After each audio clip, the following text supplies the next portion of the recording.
यावर रामचंद्र की जय. गणपती बाप्पा मोरया. मंगलमूर्ती मोरया. श्री गणपतीच्या गोष्टी. कार्तिकेयची जन्मकथा. लक्षावधी वर्षांपूर्वी पृथ्वीवर तारकासूर नावाचा एक महाभयंकर असुर राहत होता. तो वज्रांग नावाच्या दैत्याचा पुत्र होता. त्याच्या आईचे नाव वरांगी. वज्रांग प्रचंड शक्तिशाली, क्रूर आणि पाताळयंत्री होता. त्याने शेकडो निर्दोष लोकांवर अत्याचार करून त्यांना ठार मारले होते. त्याच्या शक्तीपुढे कुणाचाच निभाव लागत नसे. त्याची कथा अशी. एकदा ब्रह्मदेव एका पर्वतावर कठोर तपश्चर्या करीत होते. ऊन पाऊस वारेची पर्वा न करता ध्यान साधना करत होते. त्यांच्या शरीरातून घामाच्या धारा वाहत होत्या. तपोबलामुळे ब्रह्मदेवाच्या घामात अलौकिक सामर्थ्य प्राप्त झाले होते. त्यांच्या घामाच्या धारातून एक पुत्र जन्माला आला. त्याचे नाव वज्रांग असे ठेवण्यात आले. वज्रांग अतिशय बलशाली, क्रूर आणि कपटी होता. त्याने पृथ्वीवर विनाश सुरू केला. लोकांचे जगणे कठीण केले होते. वज्रांग मोठा झाल्यावर त्याचं लग्न झालं. त्याच्या पत्नीचं नाव वरांगी असं होतं. कालांतराने त्या दोघांच्या पोटी एक पुत्र जन्माला आला. त्याचं नाव तारकासूर. तारकासूर हळूहळू मोठा होत होता. तारुण्यात पाऊल ठेवताच तो बापापेक्षा जास्त क्रूर बनला. लोकांवर अत्याचार करण्यात तो जराही मागे पुढे पाहत नसे. तारकासुराच्या अंगी अफाट शक्ती होती. त्याचा चेहरा अत्यंत भयानक होता. दणादण पाय आपटत तो जेव्हा चालायचा तेव्हा लोक सैरावैरा धावायचे. भीतीने त्यांना धडकी भरायची. पण तारकासूर अचूक टिपून त्यांचा बळी घ्यायचा. पृथ्वीवरचे लोकच काय, स्वर्गातील देवही त्याला घाबरत असत. तारकासूरने सर्वत्र हाहाकार माजवला होता. पृथ्वी, पाताळ, स्वर्गावर राज्य करण्याची त्याची तीव्र इच्छा होती. असेच त्याची अमर होण्याची इच्छा होती. तारकासूर ब्रह्मदेवाचा परमभक्त होता.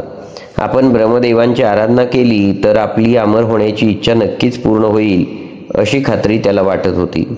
म्हणून तारकासुराने खाली डोकेवर पाय करून लक्षावधी वर्षे ब्रह्मदेवाची आराधना केली. तारकासुराला खात्री वाटत होती की आपल्या अमरत्वाचे वरदान मिळेल.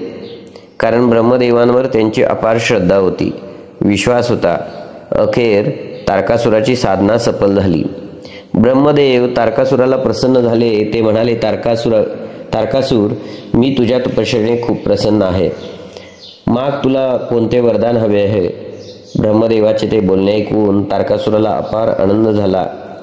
तो देवांसमोर विनम्रपणे म्हणाला, हे परमेश्वरा, आपण माझ्यावर प्रसन्न असल्यास मला अमर होण्याचे वरदान द्या.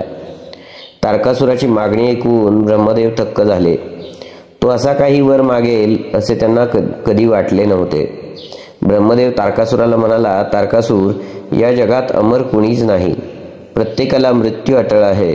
त्यामुळे मी तुला अमरत्वाचे वरदान देऊ शकणार नाही. मीच काय, पण भगवान शंकर देखील तुला तसा वर देऊ शकणार नाही.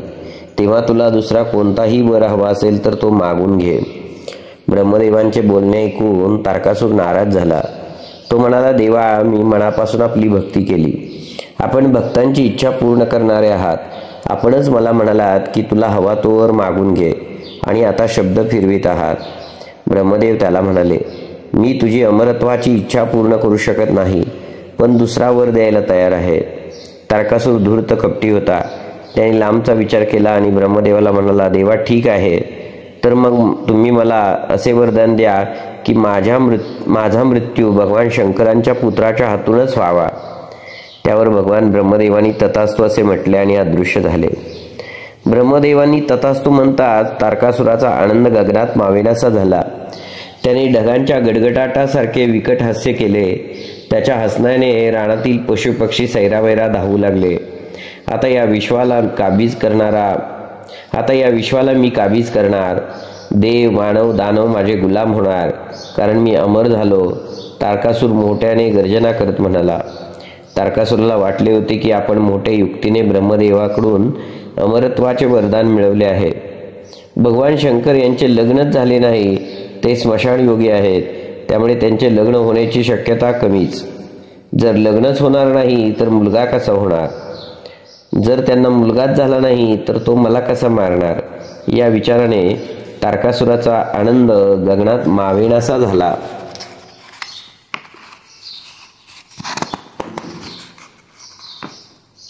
त्या दिवसापासून तारकासुराचा अन्याय वाढला होता. गोरगरीब लोकांना, साधू संतांना तो छळू लागला. त्याच्या या वागण्याने देवही घाबरले.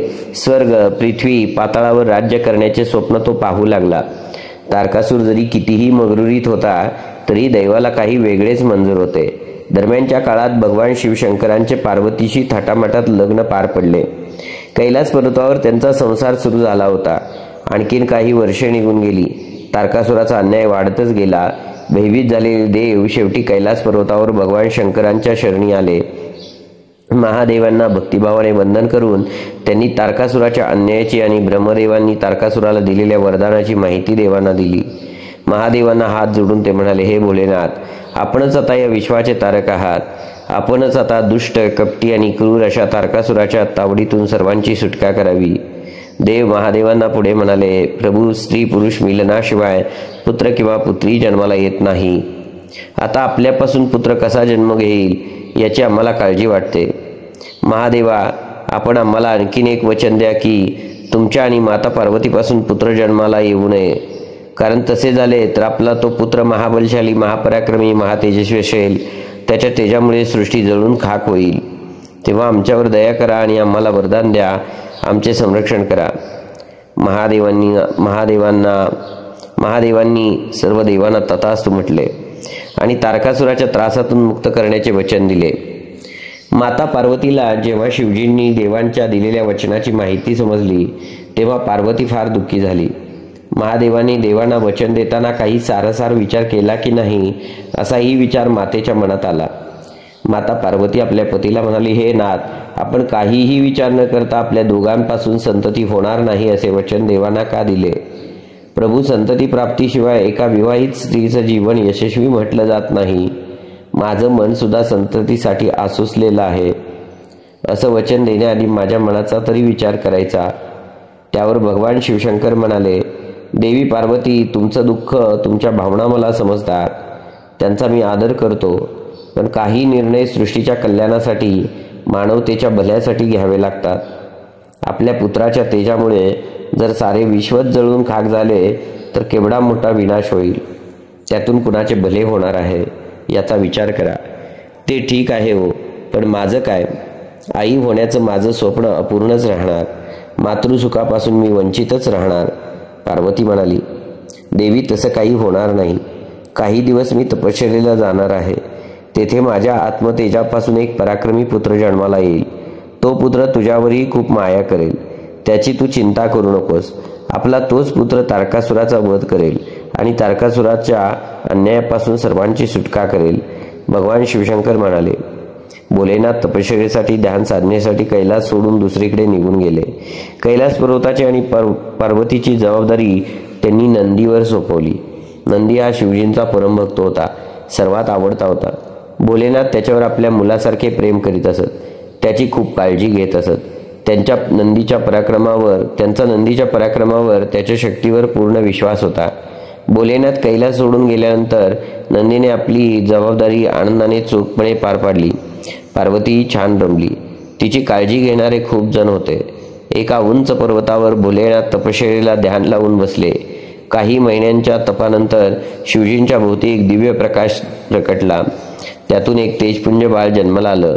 बाळासमेत भगवान शंकर जेव्हा कैलासावर प्रकटले तेव्हा कैलासावर मोठा जल्लोष झाला. गोंडस, गुटगुटीत आणि तेजस्वी बाळ बघून सर्वांना मोठा आनंद झाला. पार्वतीचा आनंद काय वर्णावा. मंगलवाद्यांच्या निनादात नृत्य करत सर्वांनी आनंद साजरा केला. पार्वतीने बाळाला उचलून घेतले तसे तिला आनंदाचे भरते आले. आपल्या सवंगड्यांसोबत खेळत बागडत हे बाळ मोठे होऊ लागले. शिव पार्वतीने त्याचे नाव कार्तिकेय असे ठेवले. भगवान शंकरांनी त्याला टप्प्याटप्प्याने सर्व ज्ञान दिले. कार्तिकेय तेजस्वी तर होताच, त्याचबरोबर पराक्रमी व ज्ञानीही झाला. तारकासुराचा अन्याय वाढतच चालला होता. इंद्राचं सिंहासन डळमळीत होण्याची वेळ आली होती. देव पुन्हा महादेवांकडे धावले. त्यांना प्रार्थना केली. त्यामुळे शंकरजी तारकासुराला धडा शिकवायला गेले.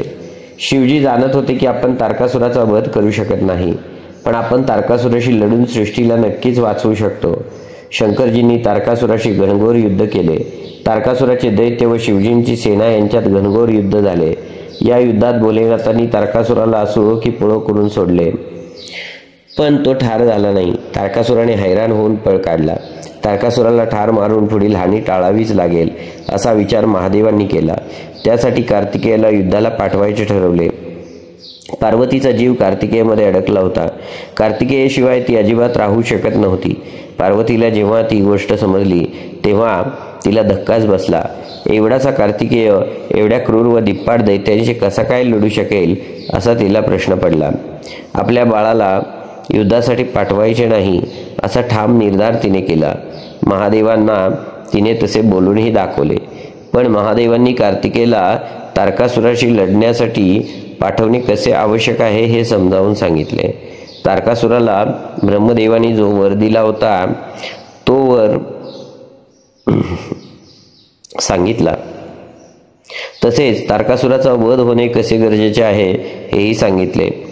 महादेवांनी एवढे समजावून सांगितल्यावर पार्वतीने मोठ्या जड अंतकरणाने कार्तिकेयला युद्धावर पाठवायला परवानगी दिली. महादेवांनी लवकरच सेना सज्ज केली. कार्तिकेयला तारकासुराबद्दल, त्यांच्या अपाट शक्तीबद्दल, त्याच्या क्रूरपणाबद्दल सर्व माहिती सांगितली. तारकासुराशी युद्ध करताना कोणती खबरदारी घ्यायची त्याचीही माहिती दिली. कार्तिकेयाला युद्धाबाबत मार्गदर्शन केले. कार्तिकेयाचा युद्धाला जाण्याचा दिवस उजाडला. सर्व सेनाही सज्ज झाली. कार्तिकेयाच्या जय जयकाराच्या घोषणांनी आसमंत दणाणून गेला. पार्वतीचं मन भरून आलं. कार्तिकेयाला ओवाळून त्याला विजयी भवा असा आशीर्वाद देऊन त्याला युद्धाला धाडलं. रणांगणावर तारकासुर आणि कार्तिकेय समोरासमोर आले. त्या युद्धात दोघांनीही पराक्रम गाजवला. कार्तिकेयाची सेना आणि दैत्यसेना यांच्यातही घनघोर युद्ध झाले. त्यात हजारो दैत्य मारले गेले आणि तसेच कार्तिकेयाचे असंख्य सैनिक ठार झाले. कार्तिकेय आणि तारकासुर यांच्यात तुंबड युद्ध झाले. या युद्धामुळे धरणी थरथरू लागली. दोघांनी एकमेकांवर अस्त्रशस्त्रांचे प्रयोग केले, पण कुणीच हार पत्करत नव्हते. देव आणि मानव भयभीत झाले होते. अखेर एका तेजस्वी शस्त्राने कार्तिकेयने तारकासुरावर जोरदार प्रहार केला. त्याबरोबर प्रचंड आक्रोश करत तारकासुर धडकन जमिनीवर कोसळला आणि गतप्राण झाला. तारकासुर ठार होताच तारकासुराचे दैत्य सैनिक हादरले. देवसेनेने त्यांचा धुवा उडवला. त्यांना सुळो की पळो करून सोडले. तारकासुर ठार होताच रणांगणावर एकच जल्लोष झाला. विजयी वीरांची वाजत गाजत मिरवणुकीने कैलास पर्वतापर्यंत विजयी यात्रा काढण्यात आली. कार्तिकेय तारकासुराला ठार मारून कैलास पर्वतावर येत आहे हे आधीच कैलास पर्वतावर समजले होते. शिव, पार्वती व इतर भक्त मोठ्या आतुरतेने कार्तिकेयाची वाट पाहत होते. कार्तिकेयाला आपण कधी डोळे भरून पाहू असे पार्वतीला झाले होते.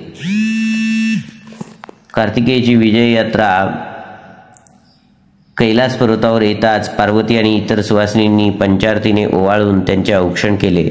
त्याला अनेक शुभाशीर्वाद दिले. कैलास पर्वतावर देवांची दाटी झाली होती. सर्व देवांनी कार्तिकेयावर पुष्पवृष्टी केली. त्यांचे शुभचिंतन केले. त्याच दिवशी कार्तिकेयाची देवसेनेचा सेनापती म्हणून सर्वानुमते निवड केली गेली. त्याला महादेवांनी संमती दिली. ते बघून देव आनंदित झाले. कार्तिकेयाला सर्व देव म्हणाले, आपल्या अफाट पराक्रमाने आम्ही सारे थक्क झालो आहोत. आपण खरोखरच महापराक्रमी आहात. आपल्यामुळे तारकासुराच्या अन्यायापासून, त्रासापासून जगाची सुटका झाली. हजारो निरपराध लोकांचे प्राण वाचले. देवा, आपल्याकडे आमची आणखी एक विनवणी आहे. ती आपण ऐकून घ्यावी आणि सृष्टीवर आलेले हे संकट देखील दूर करावे. अशीच विनंती देवानी महादेवांच्या चरणीही केली. देव म्हणाले, देवा, पृथ्वीवर जम्बूद्वीपाच्या दक्षिण टोकावरच्या समुद्र किनाऱ्यावर अनेक असुरांनी मोठा उच्चाद मांडला आहे. निरपराध लोकांना क्रूरपणे ठार मारत आहेत. ऋषीमुनींच्या आश्रमात जाऊन त्यांच्या यज्ञकर्मात ते विघ्न आणून पवित्र कार्यात बाधा आणत आहेत. दुष्टशक्ती यामुळे वाढत असून सज्जनांचे जगणे कठीण झाले आहे. या राक्षसांचा संहार करून आपण सर्वांची सुटका करावी हीच आमची प्रार्थना आहे. देवांचे बोलणे ऐकून माता पार्वती चांगलीच संतापली. ती देवांना म्हणाली, अहो, माझा पुत्र आत्ताच तारकासुराशी युद्ध करून आला आहे. त्याने तारकासुराला ठार करताना किती त्रास सहन केला असेल कोण जाणे. त्याचा अजून पुरेसा थकवाही गेला नाही. तोच तुम्ही कार्तिकेयाला नव्या संकटांशी सामना करायला पाठवत आहात. पार्वतीचं ते बोलणं ऐकून देव चमकले. ते खजील झाले. देव खाली मान घालून परत जाऊ लागले. तेवढ्यात महादेवांनी त्यांना अडवलं. महादेव पार्वतीला म्हणाले, उमा, तुझं मन मी जाणतो.